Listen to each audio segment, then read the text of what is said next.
Assalamualaikum warahmatullahi wabarakatuh. Perkenalkan, kami dari kelompok 2 Bisnis Digital akan membahas terkait dengan studi kelayakan bisnis pada usaha masa.id.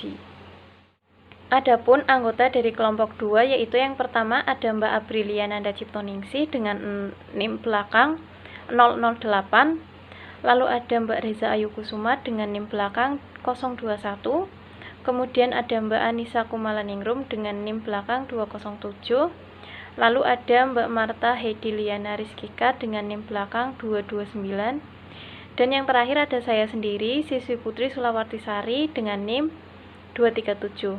Untuk presenter yang pertama ada Mbak Anissa Kumalaningrum, dipersilahkan. Aspek yang pertama yaitu aspek produksi dan operasional. Aspek produksi adalah salah satu aspek bisnis yang menjelaskan mengenai proses produksi termasuk teknis atau operasional dan teknologi yang digunakan sampai produk atau jasa tersebut diterima kepada konsumen. Nah, ada beberapa hal yang menyangkut aspek produksi, yaitu yang pertama, spesifikasi produk atau layanan, yang kedua, proses produksi atau sistematika layanan, yang ketiga, spesifikasi bahan dan peralatan, dan yang terakhir ada deskripsi lokasi usaha. Poin pertama ada spesifikasi produk atau layanan. Produk ini berupa pasmina dengan bahan ceruti baby doll dengan kualitas premium serta mudah dibentuk. Jilbab pasmina yang sangat digemari oleh kalangan remaja, bahkan ibu-ibu zaman sekarang, selalu menjadi trending topik di setiap perbincangan. Karena dengan bahannya yang mudah dibentuk, adem serta lembut, semakin nyaman dipakai untuk kemanapun. Berikut adalah skema produksi. Tahap pertama yaitu pembelian bahan baku. Bahan baku yang digunakan yaitu kain ceruti baby doll. Tahap kedua yaitu proses penjahitan. Proses penjahitan dibagi menjadi dua. Yang pertama menjahit kain menjadi jilbab, yang kedua penjahitan label. Yang tahap ketiga yaitu pengemasan. Nah, di sini akan saya jelaskan mengenai narasi proses pembuatan jilbab pasmina. Yang pertama itu pembelian bahan baku kepada supplier kain. Yang kedua, kemudian kain tersebut dipotong dengan ukuran 1,75 meter kali 0,75 meter. Yang ketiga, setelah kain dipotong, kemudian dijahit pada pinggir-pinggir kain. Yang keempat, setelah proses jahit-menjahit selesai, kemudian proses pelabelan, yaitu menjahit label jilbab pada bagian ujung kiri bawah jilbab. Dan yang terakhir, setelah proses pelabelan selesai, jilbab siap untuk dikemas dan dipasarkan. Yang ketiga ada spesifikasi bahan dan peralatan. Nah, di sini terdapat bahan utama yaitu kain ceruti baby doll dan benang jahit. Dalam bahan utama juga terdapat pelengkap yaitu label, tali rami, plastik, dan kartu ucapan. Lalu terdapat alat-alat yang digunakan. Alat utama yaitu mesin jahit dan pelengkapnya yaitu gunting. Yang keempat ada deskripsi lokasi usaha. Usaha ini dilakukan dengan cara online melalui marketplace Shopee atau enggak di Instagram, tetapi juga terdapat lokasi usahanya yaitu berada di Tengke RT 3 RW 8 Pondok Nguter Sukoharjo Jawa Tengah dengan kode pos 57571. Poin kelima yaitu penanganan limbah. Nah, limbah berupa kain perca dari bahan ceruti baby doll tersebut kemudian dijahit kembali, dibuat konektor jilbab, dan ditambahi karet elastik. Kemudian yang kedua yaitu adalah aspek pasar dan pemasaran. Pemasaran adalah semua aktivitas dunia usaha yang berhubungan dengan barang dan jasa dari saat barang diproduksi sampai dikonsumsi, termasuk di dalamnya tindakan pembelian, penjualan, dan penyelenggaraan iklan. Pemasaran merupakan salah satu kunci keberhasilan sebuah bisnis atau usaha. Usaha yang mampu menguasai pasar dan pemasaran berarti akan memperoleh laba yang menjamin keberlanjutan usahanya. Berikut ini aspek-aspek yang ada di dalam pasar dan pemasaran.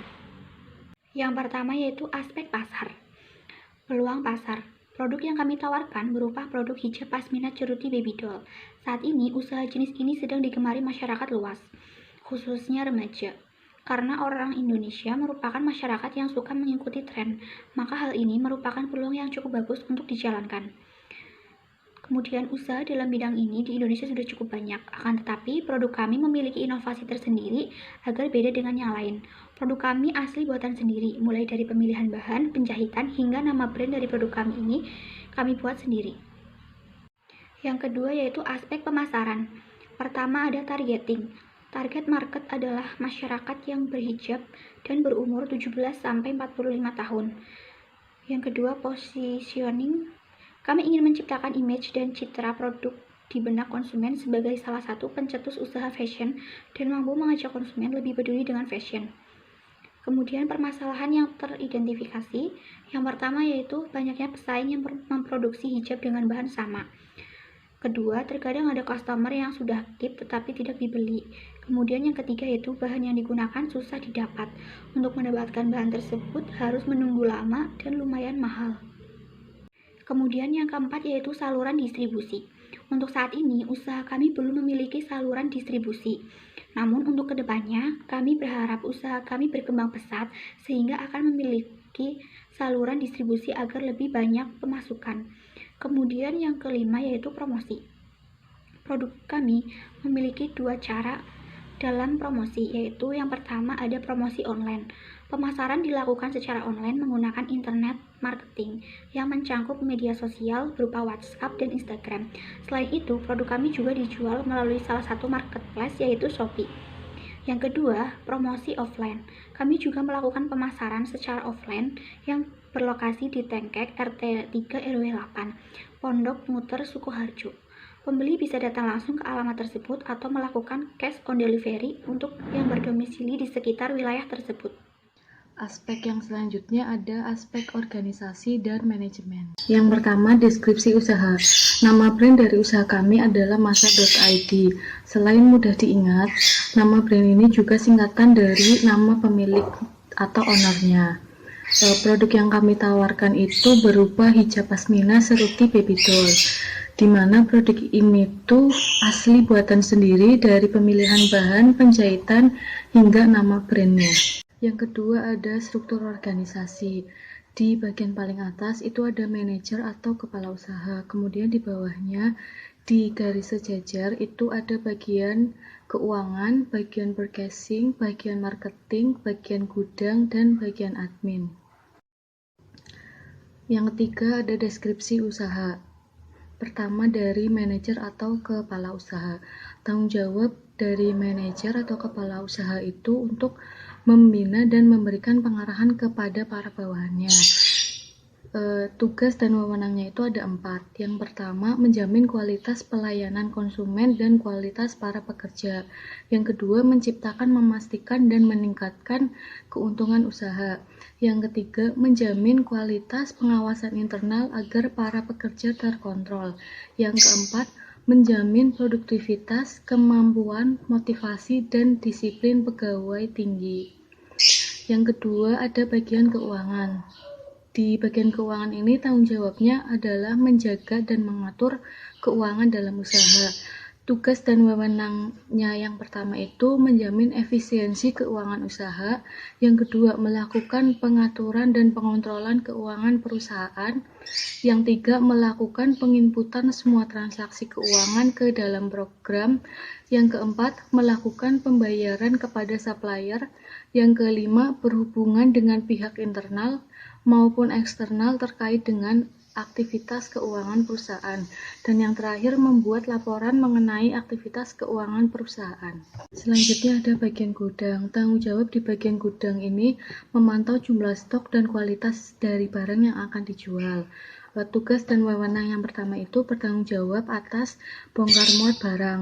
Yang kedua, mengatur penempatan barang. Yang ketiga, mengatur pengkodean barang. Yang keempat, menyiapkan barang pesanan yang masuk dari admin. Yang kelima, membuat laporan aktivitas barang. Dan yang terakhir, melakukan koordinasi dengan divisi lain. Untuk bagian yang terakhir itu ada bagian admin. Tanggung jawabnya itu memberikan pelayanan kepada pelanggan. Tugas dan wewenangnya itu yang pertama, menjawab chat dari calon pembeli dan melakukan follow up jika diperlukan. Memproses pemesanan. Yang ketiga, packing pesanan. Yang keempat, mengirim barang ke kurir. Dan yang terakhir, menangani permasalahan komplain dari pembeli. Aspek yang keempat yaitu aspek keuangan. Dalam membahas keuangan di dalam sebuah usaha, hal pertama yang dibahas adalah jumlah kebutuhan dana dan sumber dana untuk melakukan usaha tersebut.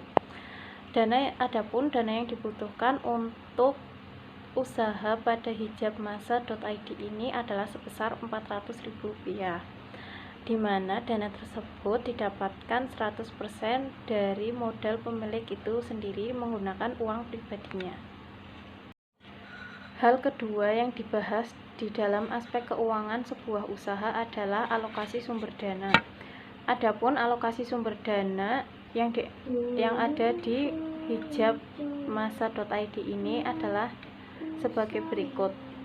Untuk yang pertama adalah pembelian bahan baku kain dengan berbagai warna sebanyak 12 meter dengan harga per meternya yaitu 16.000.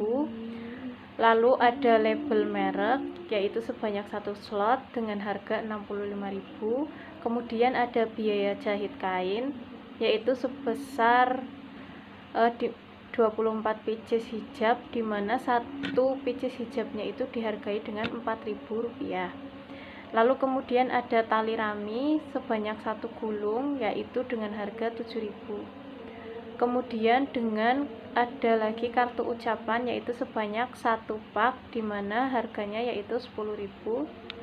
Lalu ada plastik yaitu yang digunakan untuk pengemasan sebanyak 1 pak dengan harga 10.000.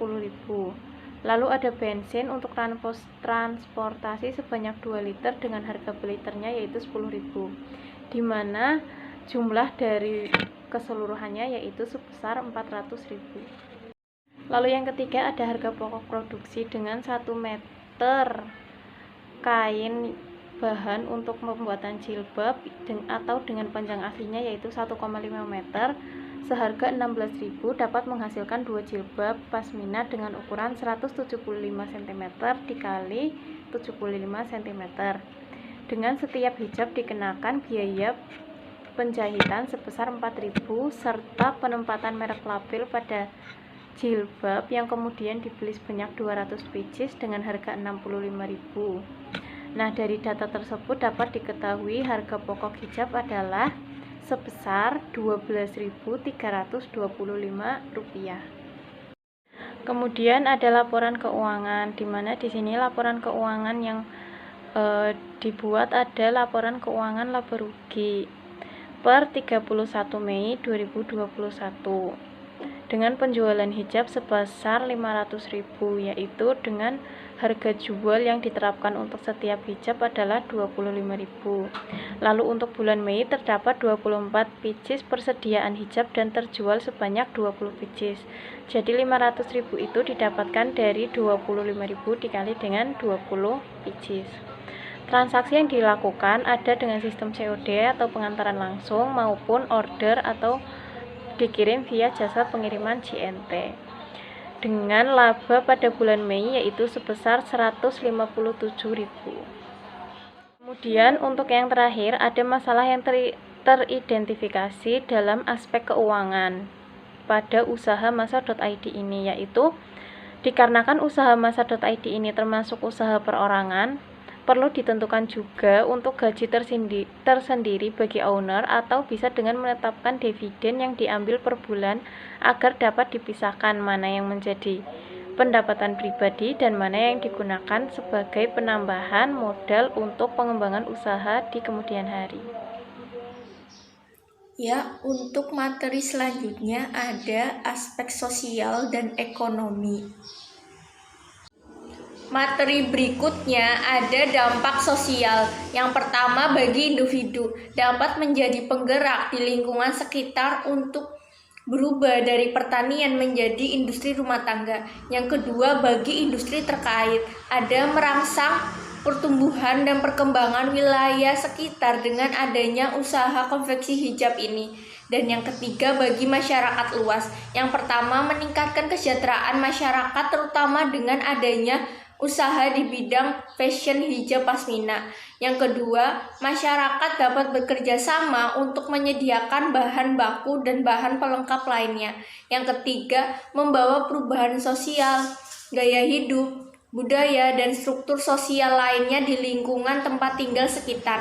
Yang keempat, meningkatkan kriminalitas di lingkungan sekitar karena semakin berkembangnya pertumbuhan ekonomi dari bisnis konveksi hijab ini, maka akan banyak pula kasus kriminalitas yang berkembang dalam masyarakat, misalnya pencurian, sabotase bisnis, dan adanya korupsi dari pihak internal. Dan yang terakhir, terjadinya pertumbuhan penduduk, di mana jika suatu wilayah dibangun industri rumah tangga, akan ada kedatangan tenaga kerja dari luar wilayah itu sendiri yang nantinya akan membuat jumlah penduduk pun bertambah. Ya, materi berikutnya ada dampak ekonomi bagi individu. Yang pertama, menambah penghasilan bagi individu per bulannya dan per tahunnya. Untuk yang kedua, usaha konveksi hijab pasmina ini dapat menjadikan suatu investasi bagi diri sendiri. Untuk dampak bagi industri terkait itu ada memperoleh profit atau keuntungan bagi usaha yang sedang dijalankan pada bidang fashion hijab pasmina. Untuk yang selanjutnya itu, jika sudah terkenal atau laris di pasaran atau sosial media ataupun marketplace Shopee, dapat membuka peluang baru untuk membuka cabang baik secara offline maupun marketplace lainnya. Untuk yang ketiga, ada terciptanya hubungan baik dengan mitra usaha atau pemasok bahan baku hijabnya. Untuk selanjutnya ada bagi masyarakat luas. Yang pertama, adanya pemerataan tenaga kerja di bisnis konveksi hijab ini dapat membuka lapangan pekerjaan bagi penduduk lokal maupun sekitar dengan tujuan untuk mengurangi pengangguran. Untuk yang kedua, menambah penghasilan penduduk sekitar sehingga meningkatkan kemakmuran. Untuk yang ketiga, terbukanya peluang usaha bagi para reseller yang sama di bidang fashion hijab pasmina. Untuk selanjutnya, tersedianya beragam produk barang dan jasa di masyarakat sehingga meningkatkan persaingan dalam menciptakan dan memenuhi kebutuhan masyarakat. Untuk materi selanjutnya, yang ketiga ada permasalahan yang teridentifikasi. Yang pertama, adanya limbah dari potongan bahan untuk pembuatan hijab pasmina mengakibatkan pencemaran lingkungan. Oleh karena itu, kita harus memanfaatkan atau mendaur ulang potongan kain perca dari hijab ini untuk dibuat konektor hijab dan kain serbet atau sebagainya. Untuk yang kedua, sulitnya mencari peluang usaha dikarenakan banyaknya usaha yang sejenis. Oleh sebab itu, kita sebagai pelaku usaha harus pandai-pandai dalam mencari peluang usaha dengan cara usaha yang kita dirikan, terutama produk harus memiliki ciri khas atau pembeda dari produk yang sejenis. Contohnya dari segi pengemasan dan label produk. Untuk yang ketiga, mendapatkan keuntungan yang sedikit jika produk hijab ini dijual kepada reseller dikarenakan usaha yang didirikan belum begitu pesat di pasaran. Kita harus memanfaatkan sosial media dan marketplace untuk mencari reseller sebanyak-banyaknya. Dengan begitu, jika akan memproduksi hijab ini, sekalian dijual dengan sistem borongan. Selanjutnya kami akan menampilkan terkait dengan produk dan logo dari hijab pasmina masa.id ini. Untuk produk yang ditampilkan yaitu berupa pengemasan produk yang biasanya kami akan kirimkan ke luar kota menggunakan jasa kirim, yaitu menggunakan sebuah gift box. Lalu yang selanjutnya ada screenshot dari marketplace yang kami gunakan untuk pada bulan Mei yang telah berlalu kami menggunakannya yaitu media Instagram, dan baru-baru ini kami membuka marketplace yang terbaru yaitu dengan menggunakan Shopee. Sekian presentasi dari kelompok kami, kurang lebihnya mohon maaf. Wassalamualaikum warahmatullahi wabarakatuh.